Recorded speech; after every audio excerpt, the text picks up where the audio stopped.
on it quickly.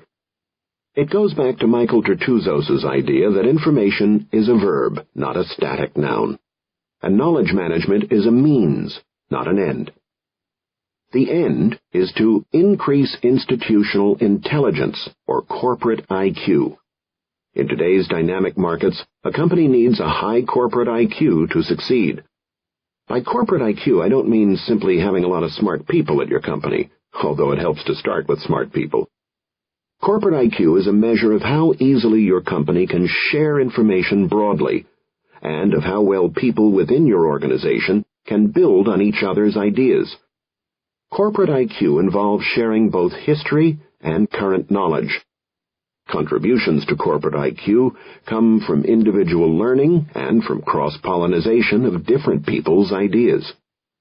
The workers in a company with a high corporate IQ collaborate effectively so that all of the key people on a project are well-informed and energized.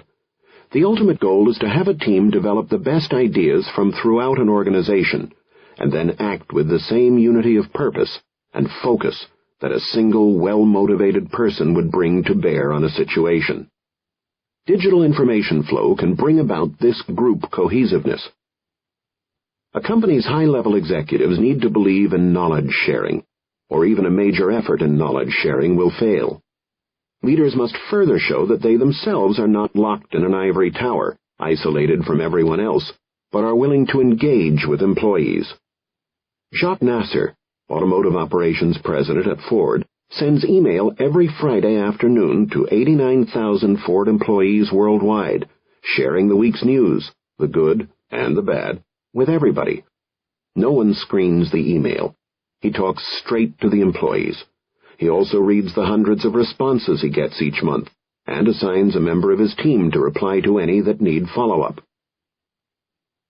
I don't send out weekly reports, but I do email employees worldwide on major topics.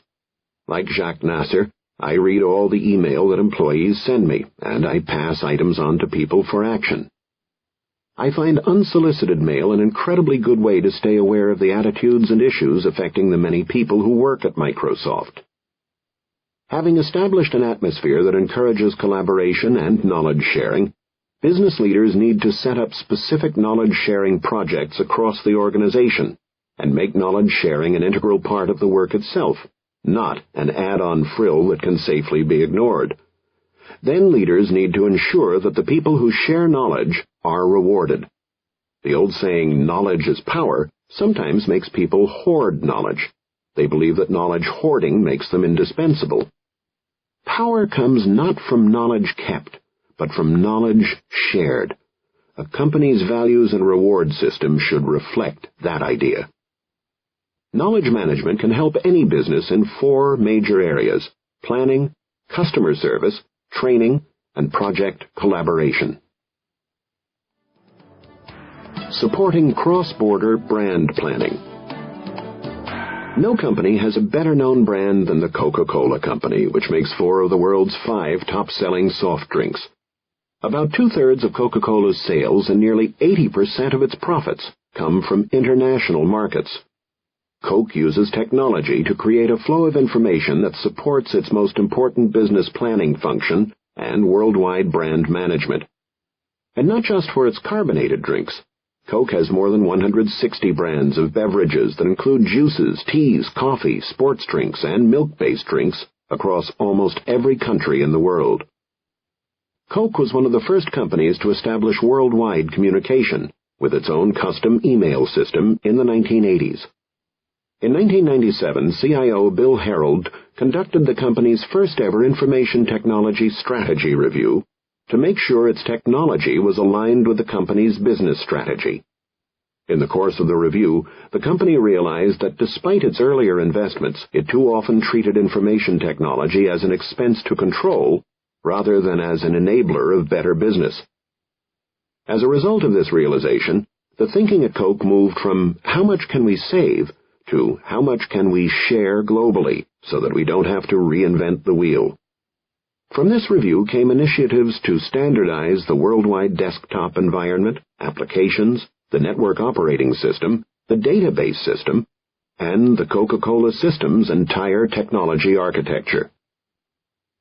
The worldwide system for information flow has consolidated the company's business processes for research, brand planning, and global marketing. Marketing has usurped finance as the biggest user of information technology at Coca-Cola. Where cost analysis was once the primary motive for information gathering, now it's consumer and market analysis. If Coke wants to understand why people in the Bronx drink half as much Coke as consumers on Staten Island, or compare Coke consumption in France to Coke consumption in Belgium, marketers use its analytical tool, Information for Marketing, or Inform, to examine the data: ethnic composition, penetration of sugar-sweetened or carbonated soft drinks in the market, brand relevance, and other demographics. The Inform tool integrates data from the company's own sales and marketing sources with data from research sources such as Nielsen, focus groups, and UN-supplied country per capita incomes. Inform shows what's going on by country or multiple countries and by brand information: volume share, preference imagery, why consumers consume and purchase certain brands. While brand planning has gone on at Coke for decades, the different Coke companies used to collect their research data in different ways. Some data was quantitative, some was qualitative, some was a mix of both. The different kinds of data resulted in huge variations in brand plans in the 200 countries Coke sells in. Now the brand plans grow out of Inform data. A new planning system contains 150 questions to be answered in all brand plans, and organizes the information according to repeating processes. What is the per capita income? Percentage of disposable income spent on beverages?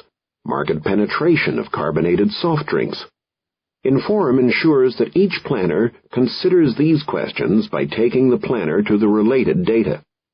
This instant data access enables the user to develop a brand plan quickly.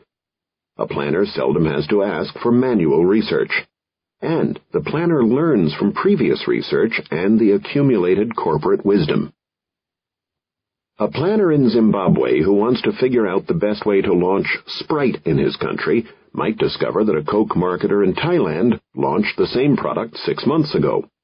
The Zimbabwean marketer can review the results of the earlier launch and even email the Thai planner to discuss the fine points. When planning is completed, the business plan and its supporting material are stored together in one place. Inform ensures that every planner covers the same comprehensive steps in building a brand plan, but a corollary goal is for each planner to add his or her unique thinking to what has gone before. Coke wants to continually improve the quality of thinking throughout its system.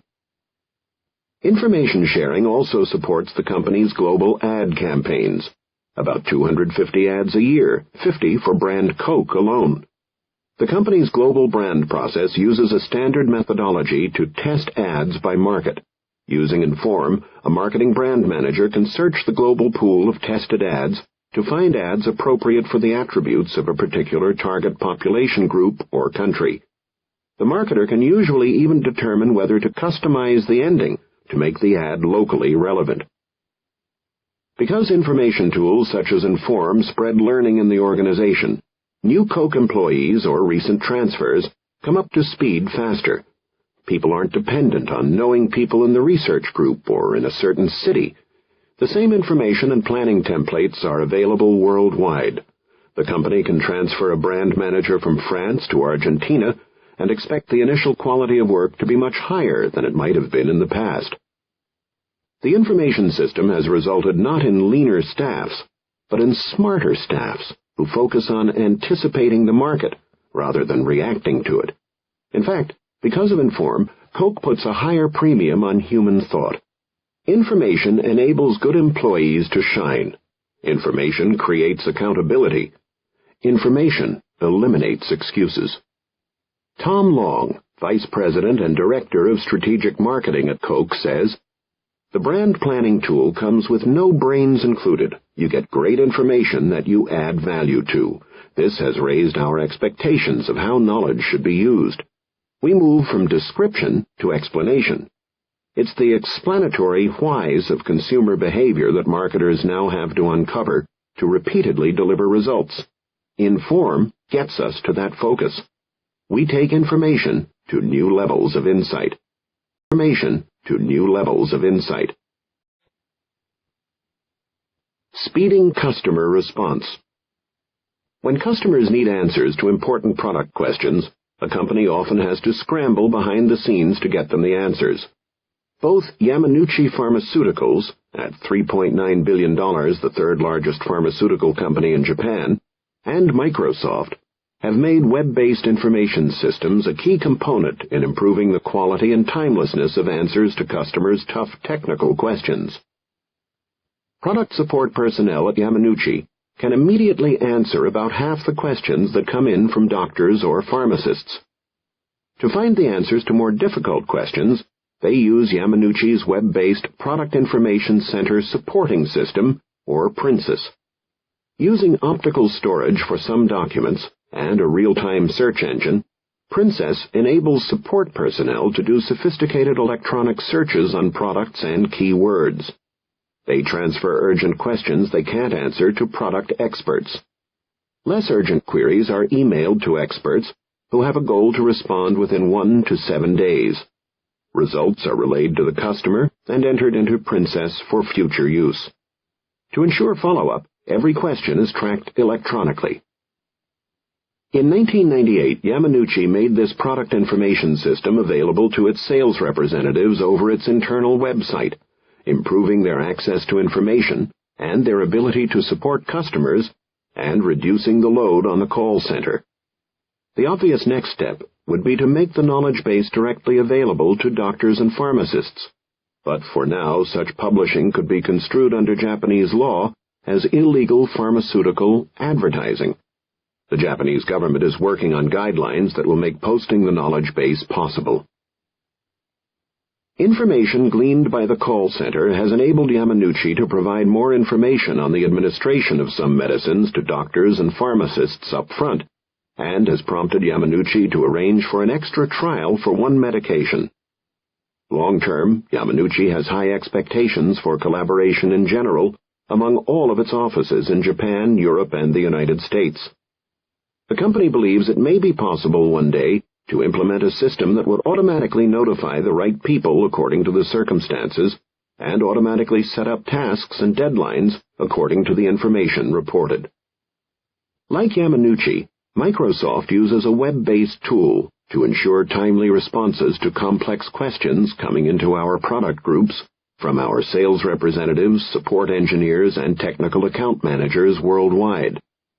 Such questions can hold up a customer's purchase decision or halt a deployment, so Rich Tong, Vice President of Applications Product Management, has for several years driven his teams to a crisp objective. 90% of all questions from the field must be answered within 48 hours. Product managers at Microsoft live frantic lives, giving presentations to customers, doing research, tracking and supporting sales, talking with the press, creating marketing materials, and working with program managers to define future product releases. Even with high-level management pressure and the ability to divide questions up among team members, getting product managers to reply within 48 hours has been a challenge. Now a field sales representative can go to the InfoDesk website, pick a product or an issue from a drop-down list, and submit the question. The question, along with the representative's contact information, is logged into a database. Representatives can also submit questions even when they are at a customer site or traveling.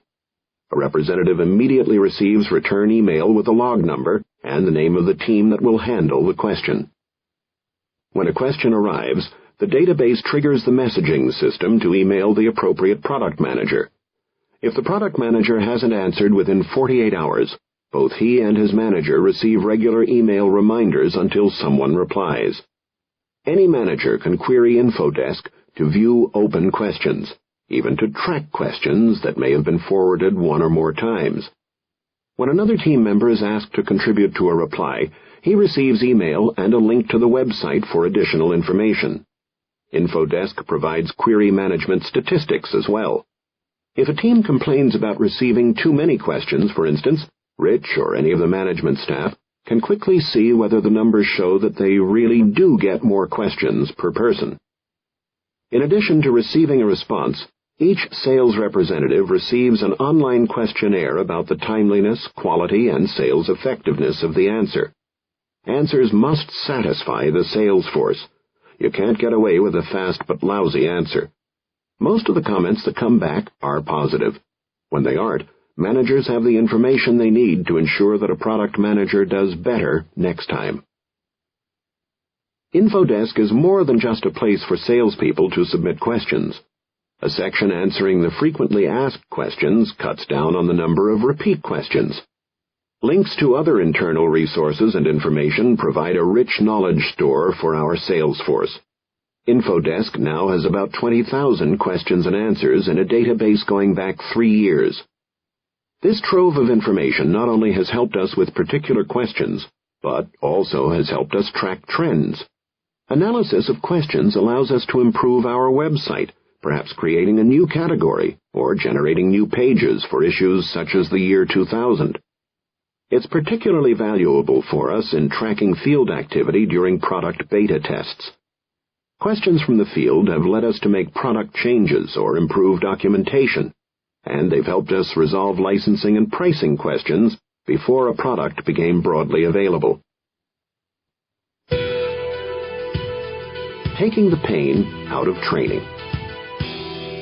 Training is the most basic and sometimes most overlooked form of knowledge sharing that needs to go on in a company.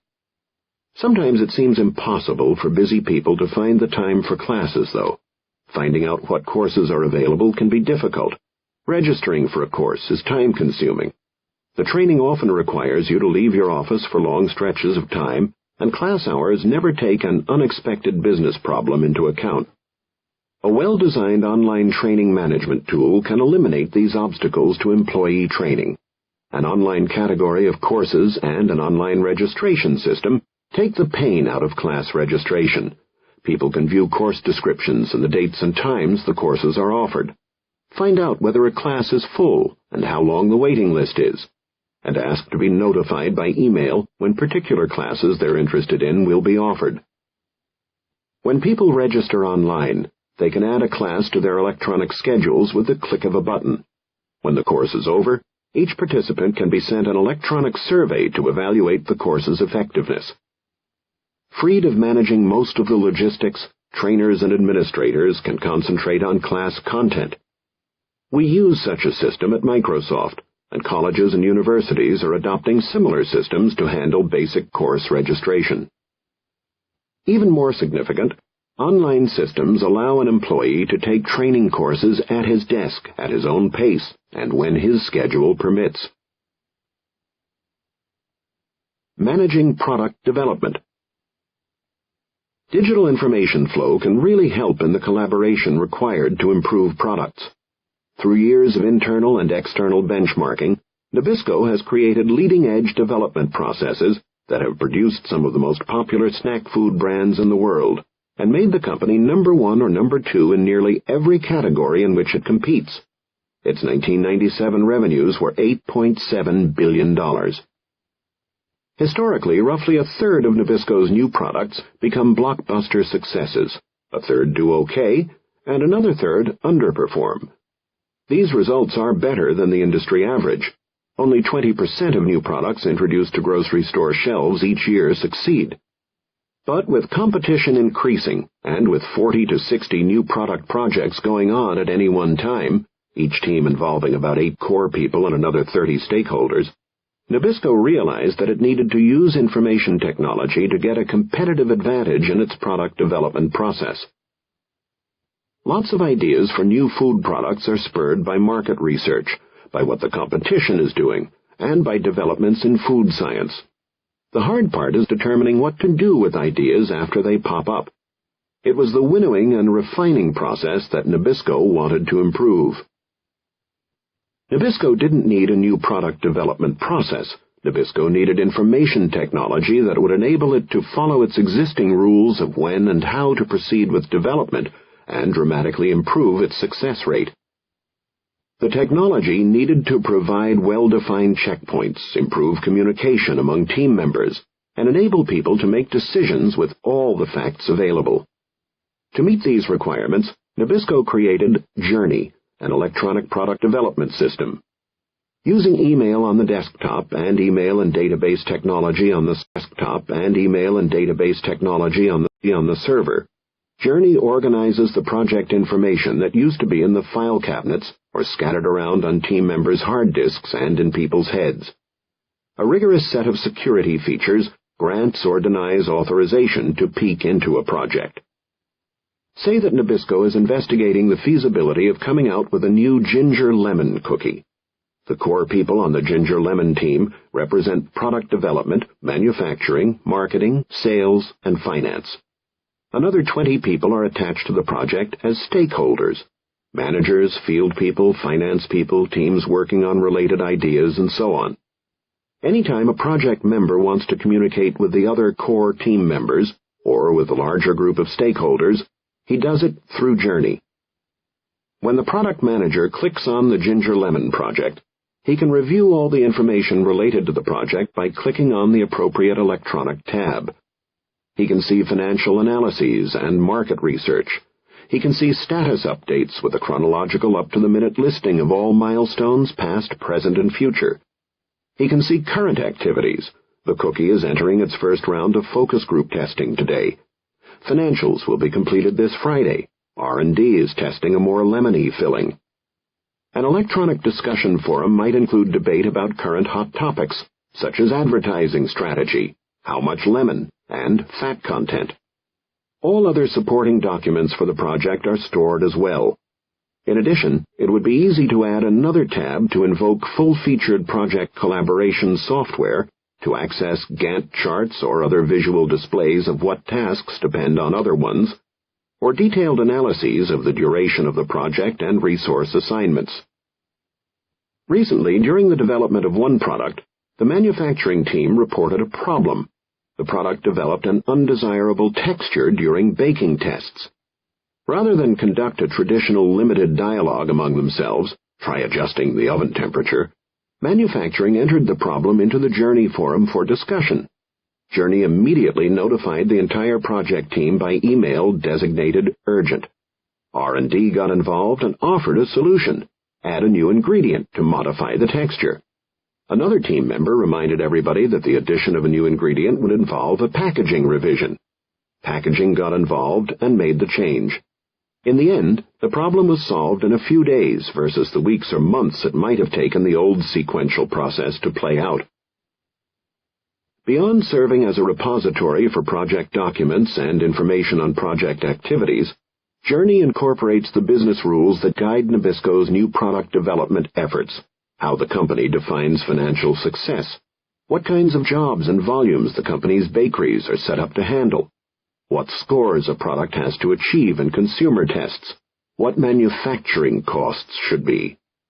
Journey evaluates whether new equipment has to be purchased and whether that equipment can be reused for other products.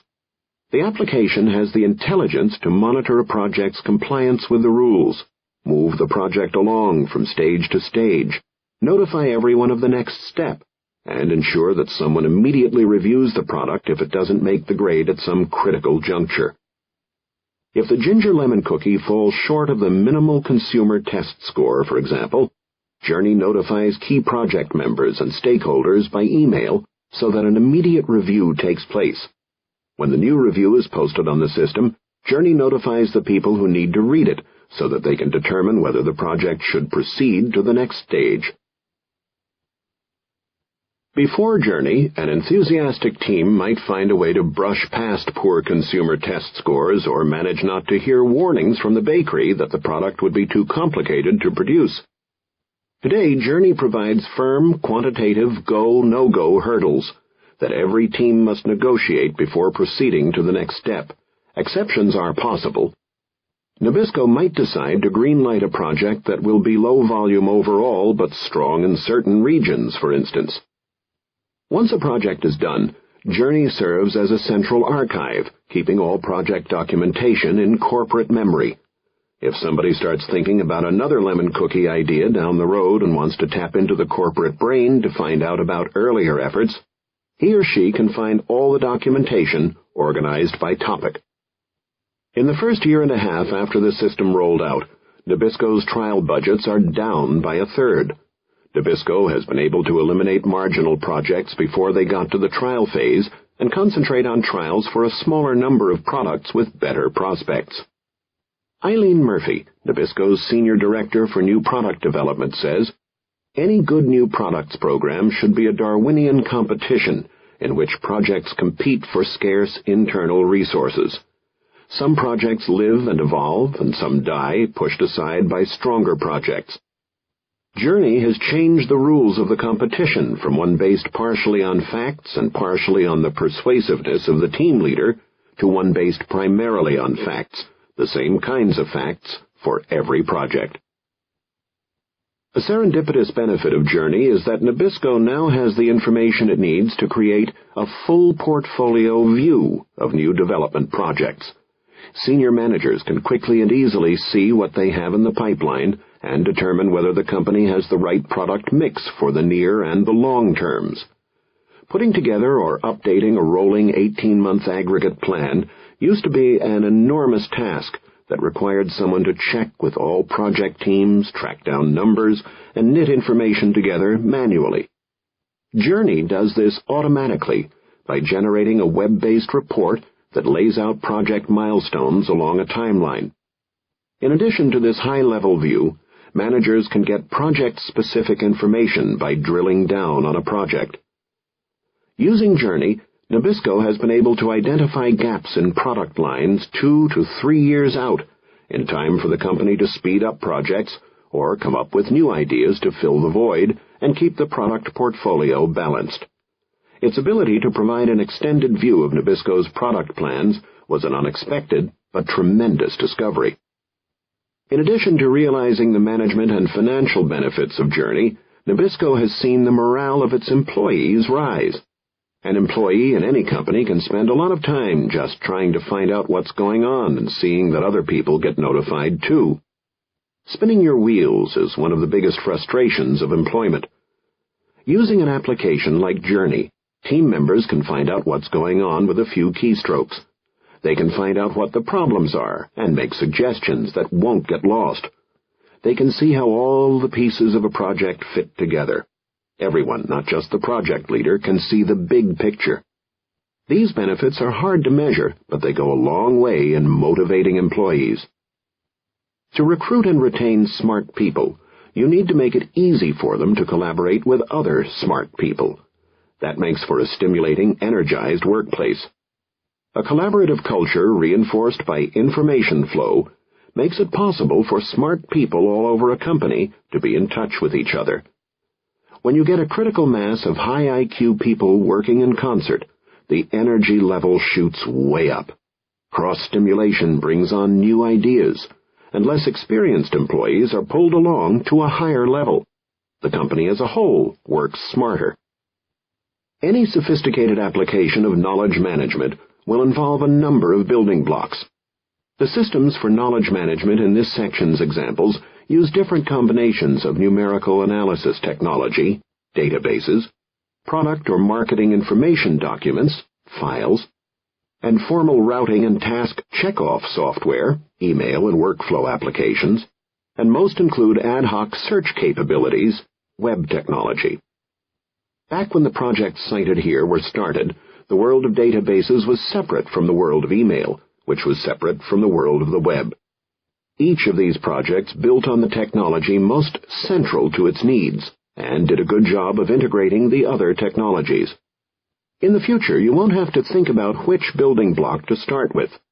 Software technology is bringing together the richness of database, document, and workflow applications to make solutions much easier to build than before. For today, be sure that any solution you build or buy supports PC and Internet standards, so that the solution can easily plug and play with other technologies as your needs evolve. You want to be sure, for instance, that numerical data and non-numerical data can be accessed together. Too often, objective data such as monthly sales numbers is in a rigid format, and you can't simultaneously get to both the numbers and the subjective data, such as focus group transcripts or project postmortems. If you can't integrate all of the information, separate communication channels develop, and extra energy goes into tracking down the different kinds of data. The worldwide information sharing that Coke practices, or the coherent flow of product development work within Nabisco, simply could not occur without digital information flow. Coke wanted to make a fundamental cultural and business shift from a company that had a global vision but was locally run to one that has a global vision and is globally run. The use of email and other collaborative digital tools integrates people into the organization faster and has made all of the company's knowledge workers aware that they have a global audience. Globally run does not mean that a manager in Atlanta makes all the decisions for the manager in Nairobi, Kenya. It means that the manager in Nairobi has the same access to information as the manager at headquarters, and that the same analytical and communication tools make him part of one worldwide integrated unit. Feudal mindsets are giving way to a consciousness of global context. The brand management process really took off when the digital tools came out of the executive suite and into the hands of the worldwide marketing teams. Technology has empowered local business teams at Coke, but not in ways that create incompatibilities and inconsistencies within the company. And digital information has enabled Coke to shift from quarterly planning and reporting to continuous planning. Knowledge management is a fancy term for a simple idea.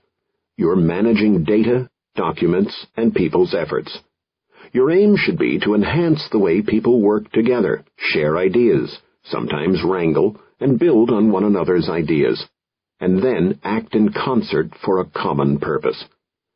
The CEO's role in raising a company's corporate IQ is to establish an atmosphere that promotes knowledge sharing and collaboration, to prioritize the areas in which knowledge sharing is most valuable, to provide the digital tools that make knowledge sharing possible, and to reward people for contributing to a full flow of information.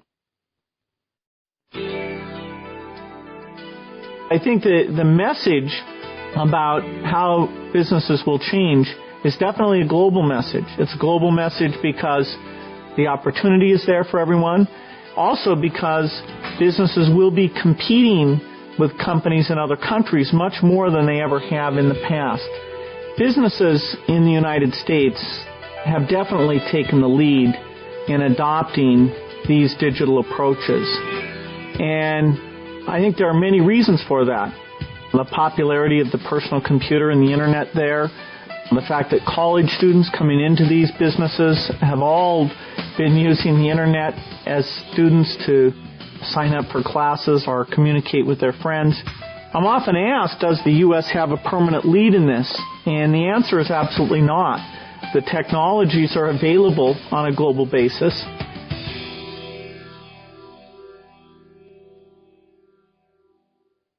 Big wins require big risks. To be a market leader, you have to have what business writer and consultant Jim Collins calls big, hairy, audacious goals.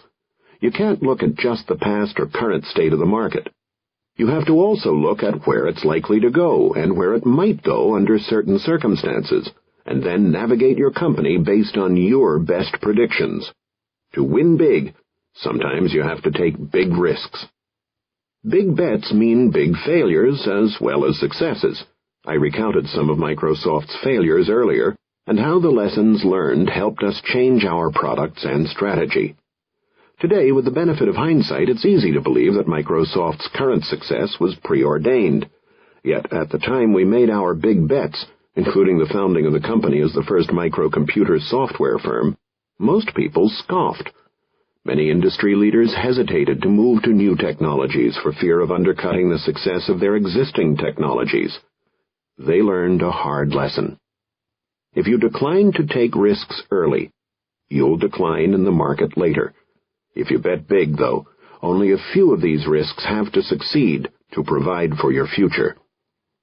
Microsoft's current audacious goals include making the PC scale in performance beyond all existing systems, developing computers that see, listen, and learn, and creating software to power the new personal companion devices. These initiatives are Microsoft's response to digital convergence, in which all devices will use digital technology and need to work with one another. Whether these initiatives succeed, one fact is clear. We have to take these risks in order to have a long-term future. Risk-taking is natural in an emerging industry. The computer industry is about as far into its development as cars were in the 1910s and planes were in the 1930s. Those industries underwent radical and often chaotic technical and business change before they matured. And the same phenomenon is happening in the computer industry. The phrase mature industry implies less risk-taking, but in well-developed industries where vendors approach parity in most areas, taking a risk that information technology can change the rules is the best way to create product and market breakthroughs. A primary competitive differentiator will be the way companies employ the web work style. One of the largest manufacturing concerns in the world, Boeing, has a corporate tradition of betting the company on breakthrough aviation products every couple of decades. In the 1930s, Boeing gambled on a new bomber that became the B-17 of World War II fame. In the 1950s, Boeing gambled to build the first all-jet commercial passenger plane in the United States, the 707. And in 1968, Boeing built the first jumbo jet, the 747, without enough customer orders to guarantee it could break even. If any of these projects had failed, Boeing probably would have gone out of business. By the 1990s, Boeing's Bet the Business challenge was its next-generation passenger plane, the 777. Boeing's first aircraft to be designed entirely by digital means, the 777 was also the first Boeing plane to totally use fly-by-wire technology, in which computers drive the control systems, eliminating the heavy cables used by mechanical systems. And it was the first Boeing plane built with major international suppliers, necessitating digital collaboration. So much digital collaboration that Boeing needed a new fiber optic cable across the Pacific to Japan to handle the electronic traffic. This large-scale knowledge problem required enough pioneering to make it a major risk, with an equally great potential for reward. Key project objectives were to reduce error, rework, and change by 50%. The 777 team succeeded. The digital mock-up identified more than 10,000 points of interference, where parts did not fit together properly, so that designers could fix the problems before production began. Without a digital design, these interferences would not have been found until the plane was being manufactured. Toward the end of the 747 project, Boeing was spending $5 million a day on engineering, mostly in changes. The company did not experience those costs with the 777. When the 777 was built, laser alignment tools found that one wing was perfectly aligned, another was out of alignment by only 0.002 of an inch, and over the 209-foot length of the aircraft, the fuselage was off by only 3 to 0.008 of an inch.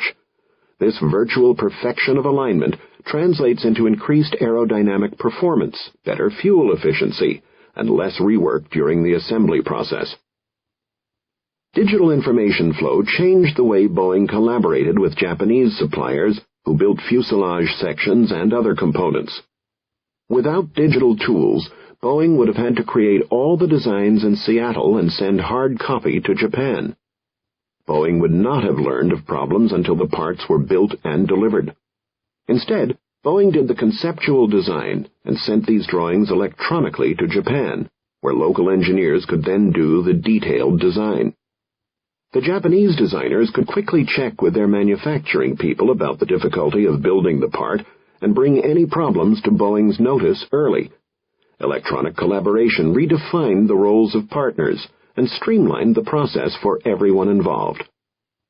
But though the use of digital processes in the design of the 777 worked well, the design phase represents only 20% of the actual work that goes into the production of a complex modern aircraft. Boeing's use of digital information was only just beginning. Boeing's next step was to tackle the remaining 80%, the production processes that went back to the days of the B-17. This production system comprised at least 1,000 custom-made, intertwined computer systems, some from as early as 1959, built in every computer language ever known, according to company officials. The system's inefficiencies allowed the wrong parts to be manufactured, or the right parts not to be manufactured. Parts not to be manufactured. When demand for Boeing's most popular aircraft, the 737, soared in 1997-98, the production system created a bottleneck. Compounding this problem, Boeing was in a fierce price war with rival Airbus in the commercial sector, and it was re-engineering its primary production processes while trying to keep down production costs. Aviation customers make purely economic decisions. They know the maintenance and fuel costs of their existing fleet, and aircraft manufacturers have to bring in a plane that will lower their costs. If you do, you'll replace old aircraft. If you don't, nobody will buy. Boeing's challenge, to design better and better aircraft while paring its production costs, could be met only with new processes and new ways of using information technology, the adoption of the web work style from start to finish. The design of a new airplane or spacecraft is a huge integration task. Each vehicle is structurally complex to begin with. Then propulsion systems, air conditioning, electrical systems, hydraulic systems, avionics, and other systems are added. The biggest debate is territorial. What systems get to go through the many restricted spaces? Digital tools enable Boeing engineers to see something as simple as whether the electrical and hydraulic designers both ran lines through the same hole, to something as complex as the overall design of the new International Space Station, which will not be physically brought together until it is assembled in space. Digital tools make it possible to solve multidimensional, multivariable problems, such as determining the structural impact of extreme heat and cold, by bringing together a variety of experts who understand their own piece, but not necessarily others. The work to be done remains complex. It's not as though you can push a button and get great aircraft design. Digital tools enable engineers to see conflicts and begin the discussions by asking the right questions. A new digital process will also drive Boeing's entire production chain, from obtaining raw materials, engineering the parts, defining the airplane, and machining the parts to controlling configuration and assembly. The new system, which 25,000 employees are already using, provides a single source of product data in place of 13 independent systems. The goal is for all 100,000 manufacturing employees to use it. What makes Boeing's efforts unique is the degree to which it plans to integrate digital data from end to end, including integration with its partners, and the sheer scale of the intellectual and manufacturing processes that it is digitizing. The company already operates the largest web-based parts ordering system in the world, and is using digital tools to bring together virtual teams, such as its collaboration with Lockheed Martin on the new F-22 fighter. All told, Boeing believes its efforts will cut 30 to 40% of its production costs. Networked PCs are central to Boeing's plan for information flow throughout the company. When the 777 was designed with the computer-aided design application known as CATIA, 8 mainframes in the Puget Sound area, and several more in Japan, Canada, and other locations in the United States, supported 10,000 specialized workstations used by designers and manufacturing engineers to define and manufacture the airplane. Technology being implemented in the near future will allow access to the data from anywhere via a PC. Even customers will be able to access some data, getting a custom CD of all the parts and systems for the planes they purchased. CEO Phil Condit offers a bit of tough advice to other manufacturers facing the question of how and when to go digital. If you're going to go digital, you have to go digital all the way. If you try to maintain the old paper system and a new digital one, you'll have a lot of non-productive effort and cost.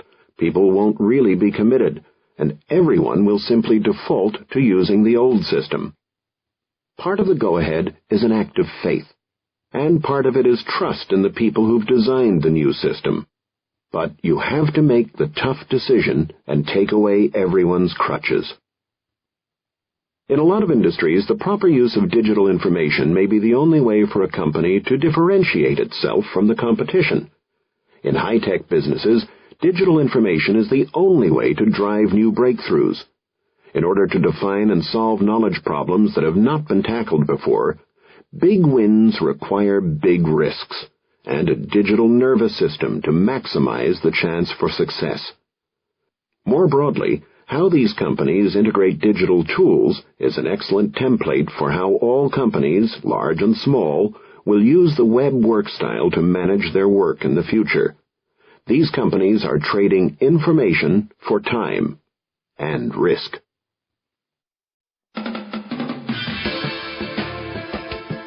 Part 4. Bring insight to business operations. Develop processes that empower people. A business has the equivalent of autonomic processes, the basic human processes such as breathing that keep us alive. One autonomic process in a business is the function that defines the company's reason for being, its manufacturing process, for example. This function has to be as efficient and reliable as the beating of a heart.